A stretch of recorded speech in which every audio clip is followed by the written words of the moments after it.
Good morning, guys. This is Issues with Toddy One Skip. I am, and you're not. How you doing? What's going on? I had a BLT. Check it out.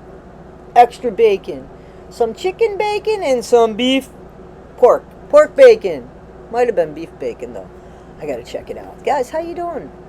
So I did a live today. Thank you guys for showing up for that. I didn't expect that many people to actually have coffee with me in the morning, so thank you for that. I appreciate that. Big shout out to Into the Weeds podcast and 1980 Millennial for taking on the task and taking it on for the team again. Reading the FOIAs, the emails going back and forth, which to me show an attitude. They show that everybody's happiness is secondary to the person who's dealing with a problem.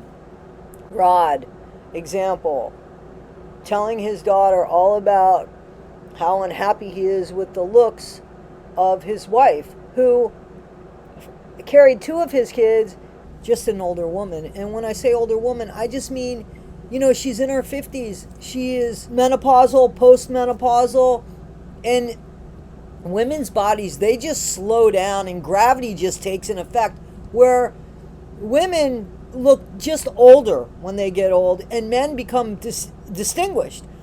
Men with gray hair, sexy. Women with gray hair, old. I wrote a show once. It was called A Man's Midlife Crises is called a Porsche. A woman's is called depression. Rod, why didn't you just get your balls and tell Christy what's going on and leave? It's not because you consider marriage a piece of paper, like you told Gypsy. It's because of the other piece of paper that comes after that one. The one that gives half of your shit to your wife. That's the piece of paper that you're concerned with. As long as you're happy, Gypsy says, I don't care, Dad, as long as you're happy.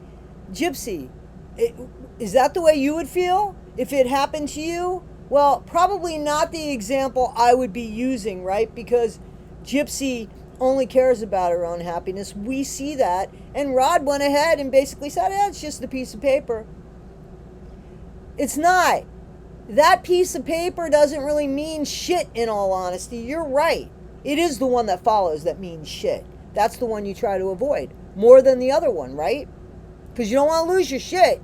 You don't want to lose tangible items, but you don't care about losing respect, your reputation, the kind of guy you are. Usually when you get together with somebody after, you cheated on somebody, that person usually says, that's how I got them. That's probably the way they're going to leave me.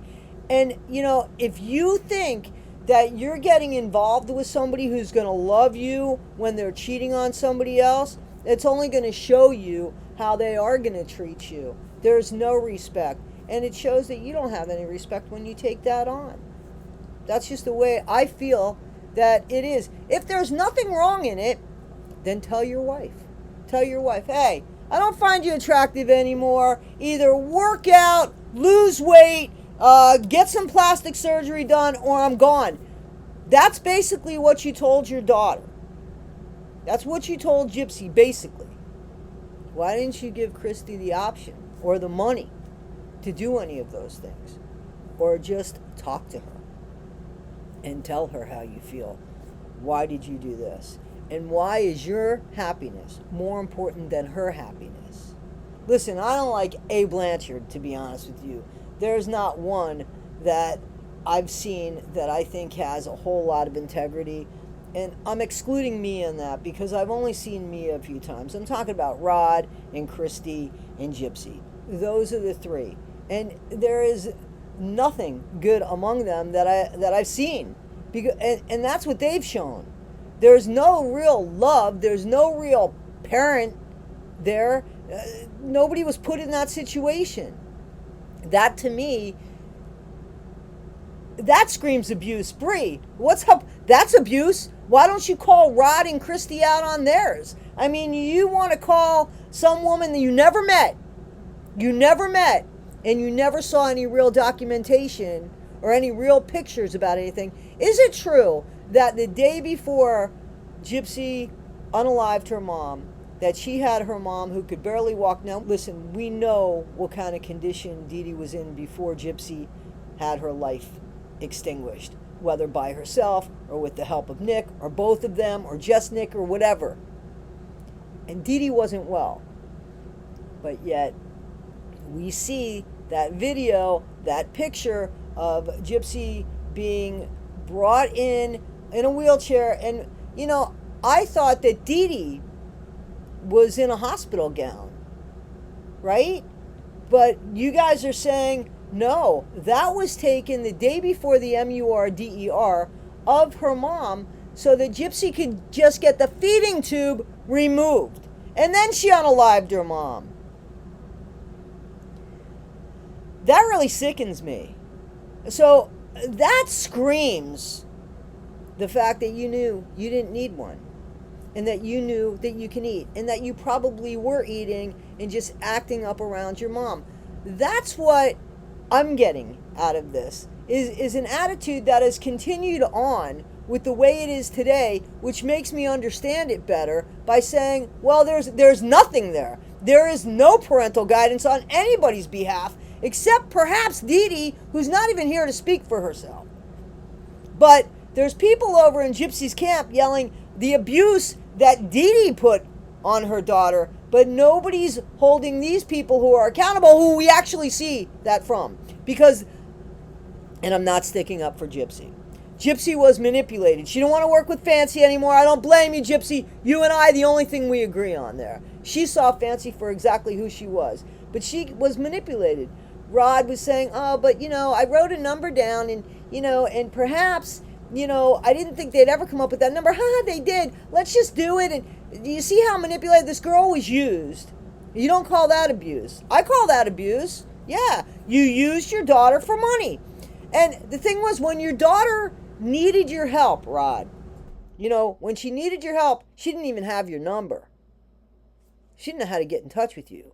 Because remember when Gypsy got incarcerated, one of the phone calls was to her aunt, Rod's sister. And she, oh, you know my daddy's number? You know how to get in touch with them? I don't see where anybody showed up for Gypsy except Deede. And you know, Rod, Christy, they are not, nobody's doing what's best for Gypsy. And you know, at this point, I think they'd just be fighting Gypsy. Like that's already inbred in her. Clearly, they're not doing anything for their granddaughter, because we just don't see that. And we would see that. Don't you think that we would know about that? But we don't. You know, because why should these people be any less selfish now that Gypsy's out as when they were, when she was in? When they were making money off of her and giving her just a couple $100s a month maybe, or she'd have to negotiate a few $100s out of a deal that they made in regards to her. So we also see there had to be some sort of story there, because there'd have been nothing if she just unalived her mom. We never heard of Amelia Bird in there for the same damn thing. I only know about Amelia Bird from Gypsy Whore. And she stole her story. Gypsy stole Amelia's story. Amelia Bird's doing at least 60 years. Gypsy's out.